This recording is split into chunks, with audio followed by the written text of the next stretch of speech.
오늘은 부자가 되기 위한 20대 청년들, 우리들을 위해서 가장 확실한 투자 전략을 알아볼 건데, 난 부자가 되기 위한 조건이잖아. 부자가 무엇인지 알아야겠지. 부자는 돈이 많은 사람이 절대 아니야. 부자는 경제적 자유를 얻은 사람을 부자라고 해. 근데 이 기준이 애매모호하잖아. 그럼 경제적 자유의 기준은 무엇이냐? 노후 준비가 완료되는 사람. 그럼 노후 준비는 또 어떻게 하면 완료된 거냐? 노후 준비가 완료됐다고 할 수 있는 기준은 근로소득 없이 만족스러운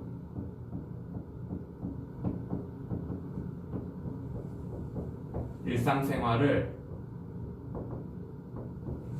유지할 수 있으면 노후 준비가 완료됐다고 할 수 있고 경제적 자유를 달성했다고 할 수 있어. 그게 부자야. 그게 부자. 그럼 이제 성공적으로 노후 준비를 하기 위해서는 우리 자산의 큰 비중이 투자가 되어야 돼. 은행 이자 1% 아니면 2% 적금을 해도 2% 높아도 3%란 말이야. 근데 뭐 집값이나 뭐 다른 물가는 계속 상승하는데 그걸로는 허덕일 수밖에 없어. 이 은행의 예금 적금 이런 걸로만 해서는 큰 비중이 투자가 되어야 되는데 이 안에서도 안전자산이 아니라 위험자산에 우리 자산의 큰 비중을 노출시켜야 돼. 우리는 은퇴 시기가 아직 30년 정도 이상 길게 남았으니까 그 위험 자산 중에서도 가장 우리 돈을 열심히 일하게 할 수 있는 위험 자산인 주식형 자산 비중을 가장 높이 가져가는 게 부자가 되기 위해서 노후 준비하는 데 가장 확실한 방법이라고 할 수 있지. 그렇다면 이 위험 자산이 도대체 무엇이고 그에 반대되는 안전 자산이 무엇이냐? 위험 자산, 안전 자산 이렇게 나누면 위험 자산에는 안전 자산부터 말하자. 안전 자산에는 원금이 보장되는 주로 예금, 적금, 보험, 채권형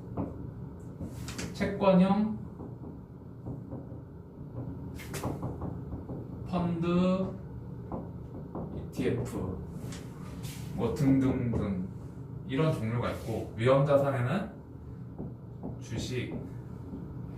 주식형 펀드, ETF, 부동산, 원자재, 그리고 요즘에 사람들 많이 하는 암호화폐,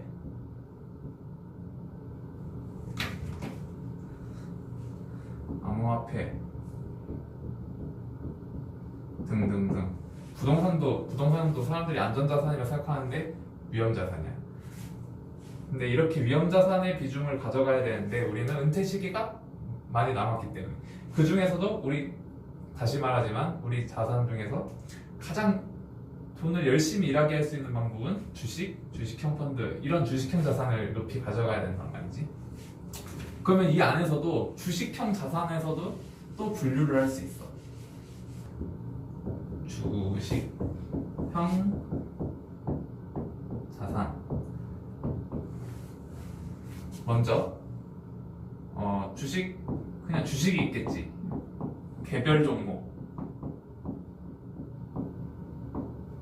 그 안에서도 국내, 해외, 뭐 삼성전자 뭐 이런 거 개별 종목, 해외는 뭐 애플, 뭐 아마존 이렇게 개별 종목이 있을 것이고,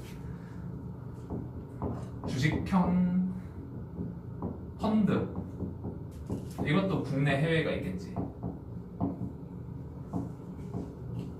글로벌. 그리고 주식형 ETF가 있을 것이고, 이제 주식형 펀드는 주로 액티브 펀드를 말하는 거고, 주식형 ETF도 패시브가 있고, 패시브형이 있고 액티브형이 있는데, 뭐 이거를 지금 말하기는 좀 그렇고, 이렇게 주식형 자산에서도 여러 가지 종류가 있다고. 그러면 뭘 가져갈 것이냐? 우리는 어떤 거를 가져갈 거냐? 이게 수익을 가장 높일지, 이게 가장 높을지, 이게 높을지는 모른다. 어쩔 때는 뭐 패시브형 펀드가 수익이 높을 때가 있고, 어쩔 때는 액티브형 펀드가 높을 때가 있고, 어쩔 때는 내가 고른 개별 종목이 높을 수도 있지. 모른다야. 이 안에서는 모르니까 자기가 판단하에 가져가고 싶은 거를 가져가면 되는데,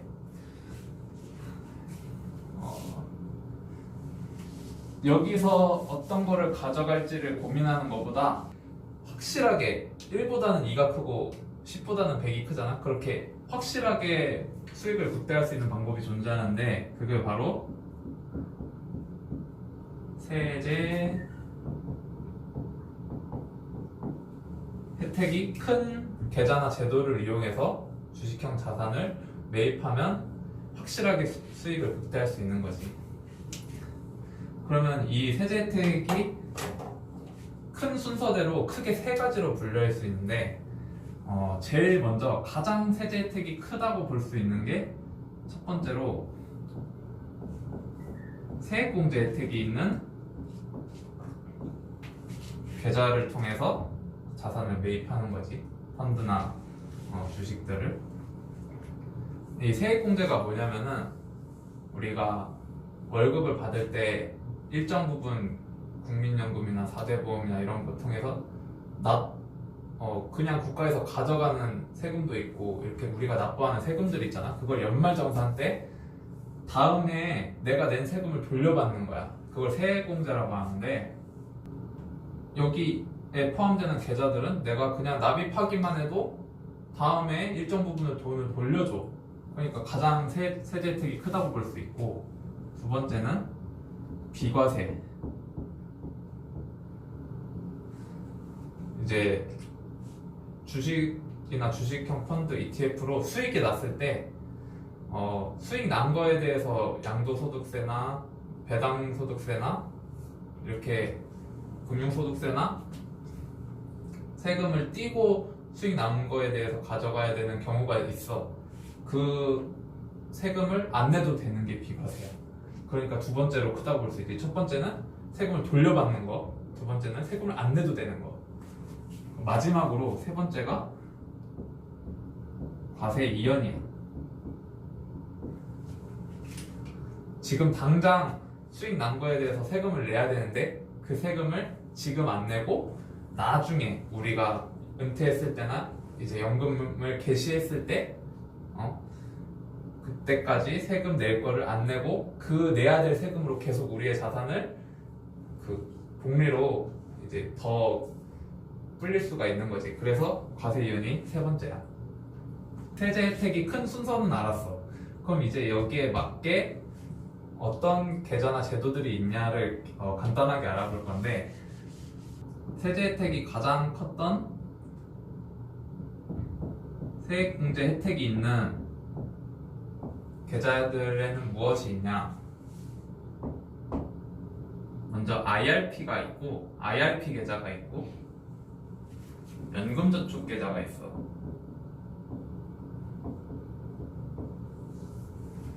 IRP, 연금저축 이렇게 두 계좌에 대해서 알아보기 위해서는 먼저 우리나라의 연금제도에 대해서 좀 알 필요가 있는데, 우리나라 연금 구조는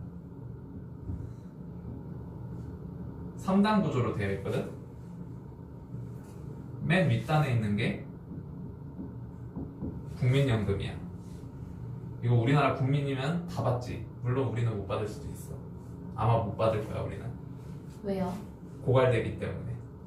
지금 나눠주는 비율이랑 우리가 이제 출산율 있잖아. 출산율을 고려했을 때 지금 상태를 유지하면 2054년에 고갈된다고 나와. 지금 상태를 유지한다면. 그러니까 우리는 못 받는 거지 거의. 못 받는다 생각하고 나머지 연금들을 준비해야 돼. 그래. 두 번째,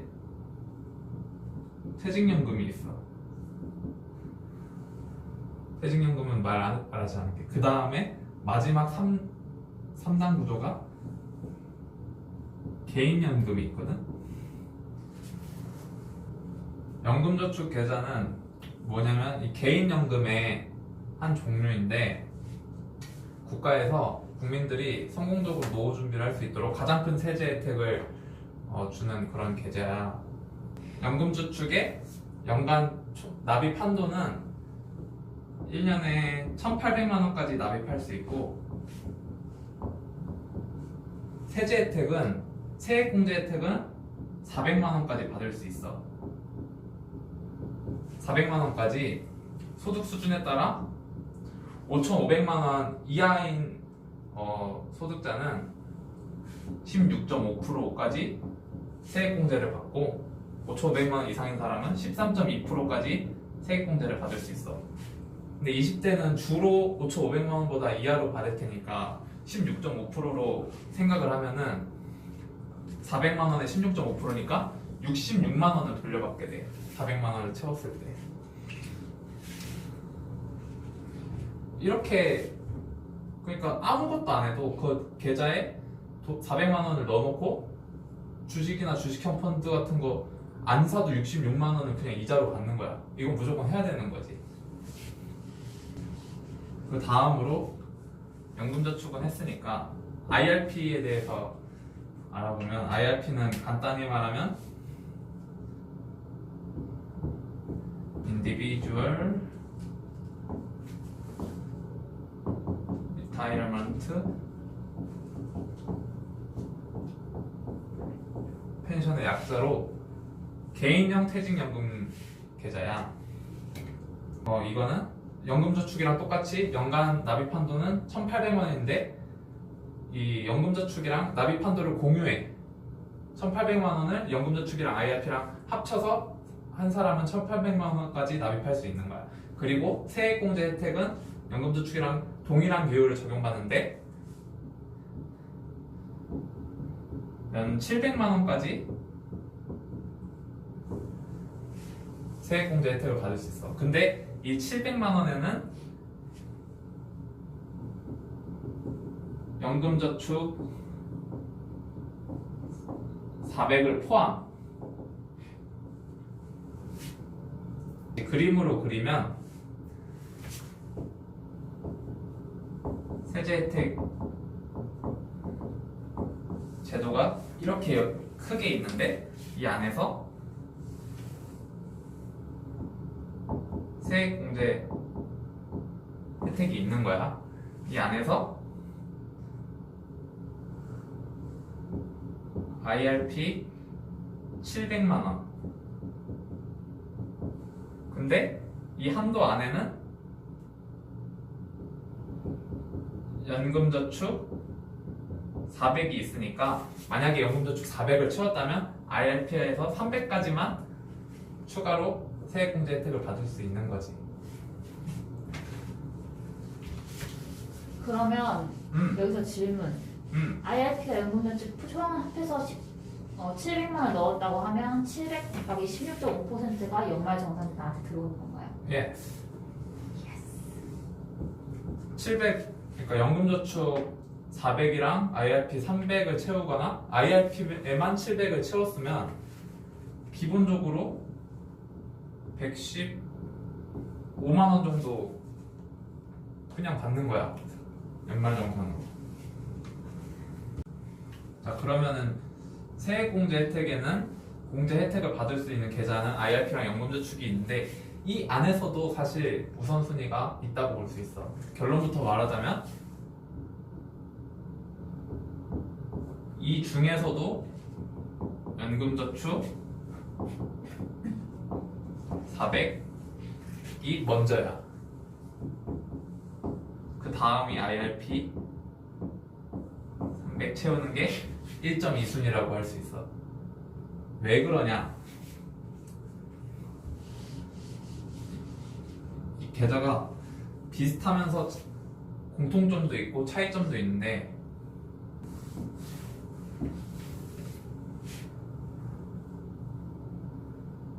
공통점은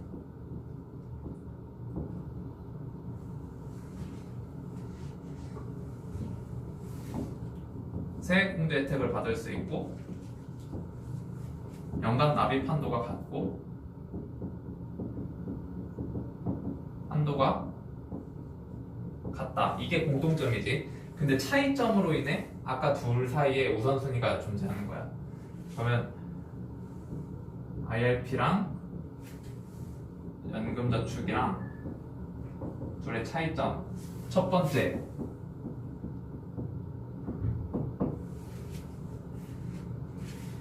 운용할 수 있는 상품의 종류가 달라.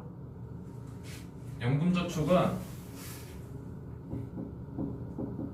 보험, 현금, 연금 펀드,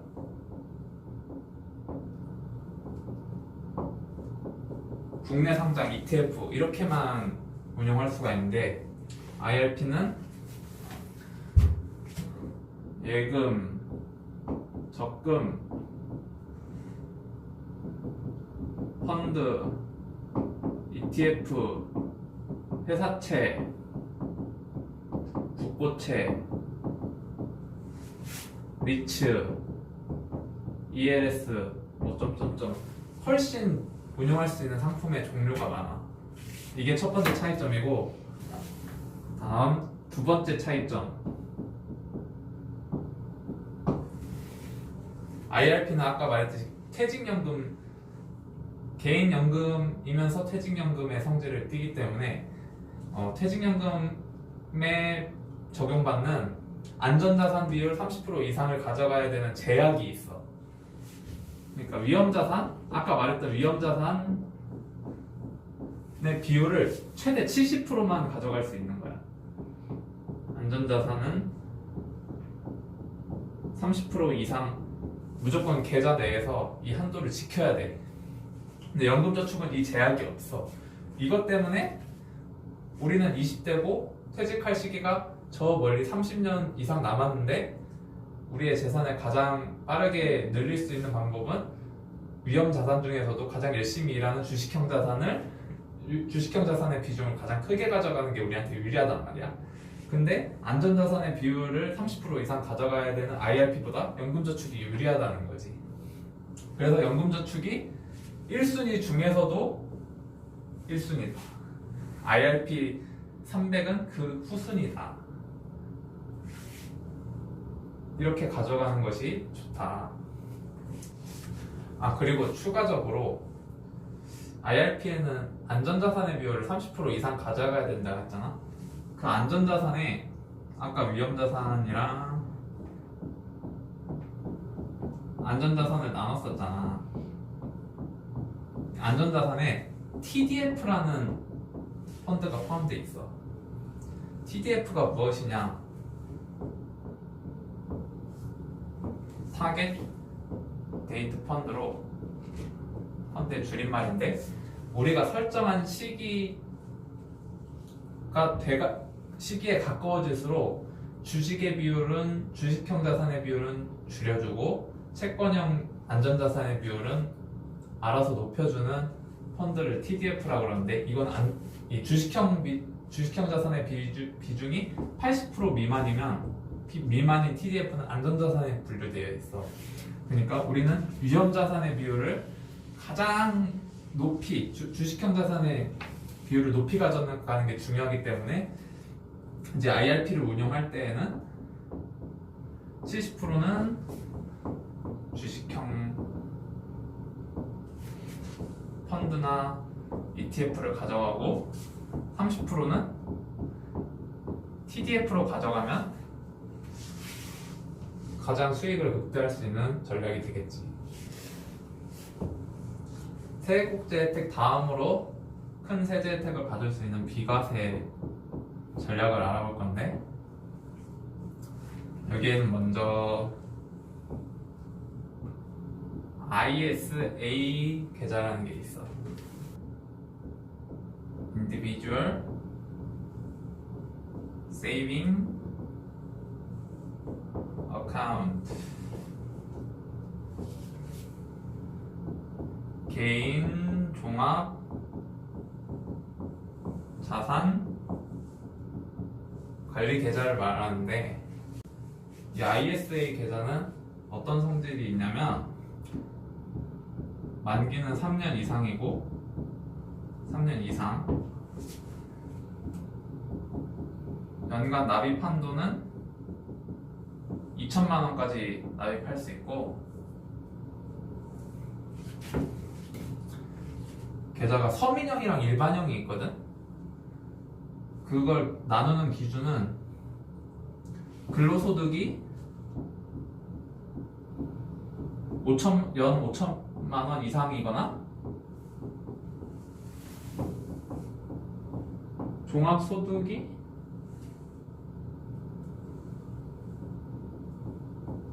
3,500만 원 이상이면 일반형밖에 못 만들고, 그 이하면은 서민형 계좌를 만들 수 있어.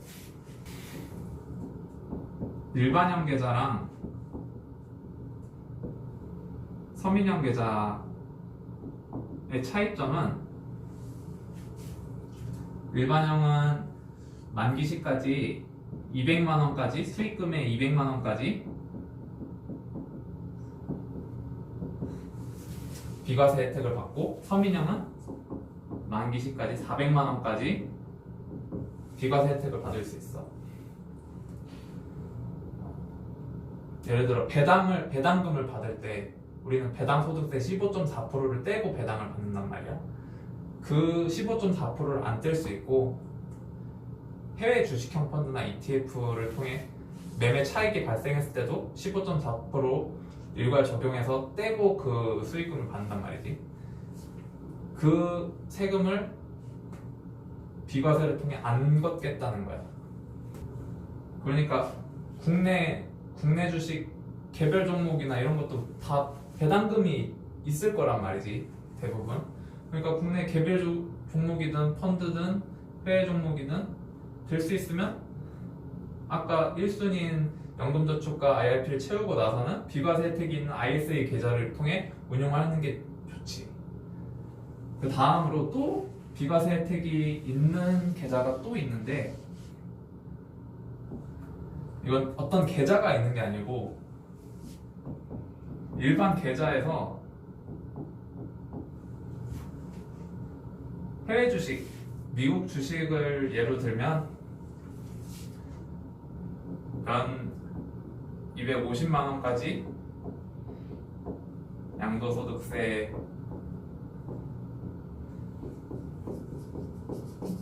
비과세야. 250만 원이 넘는 수익이 발생했을 때는 미국 주식의 경우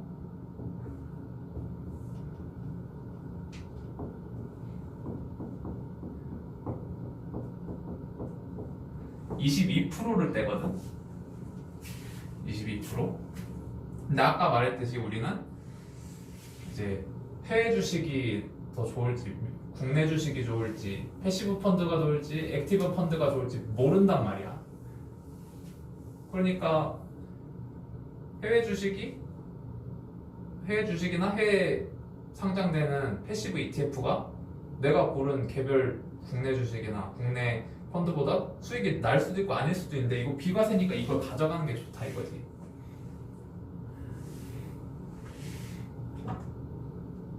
그러면 비과세가 총 두 가지를 말했잖아. ISA랑 일반 계좌에서 해외 주식 연 250만 원까지 수익이 날 수 있는 것까지는 가져가는 게 좋다고 했는데, 이 둘 사이에서는 어떤 우선순위가 있는 건 아니야. 그냥 본인이 가져가고 싶은 대로 가져가면 되는 것이고. 그럼 두 번째 비과세까지 다 말했고, 그 다음 순위가 이제 과세 이연이야.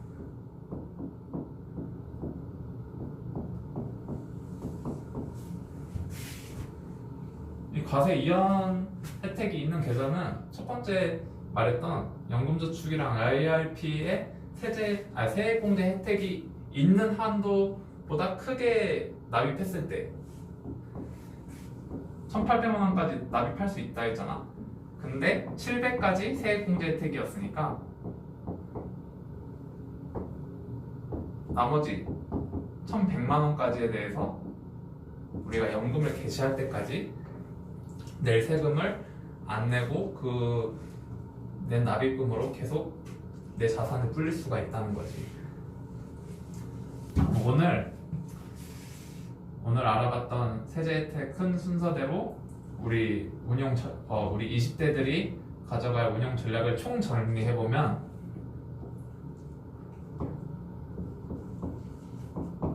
1순위 중에서도 1순위 연금저축 400만원, 연간 400만원 납입하고 그 다음에 납입해야 될 게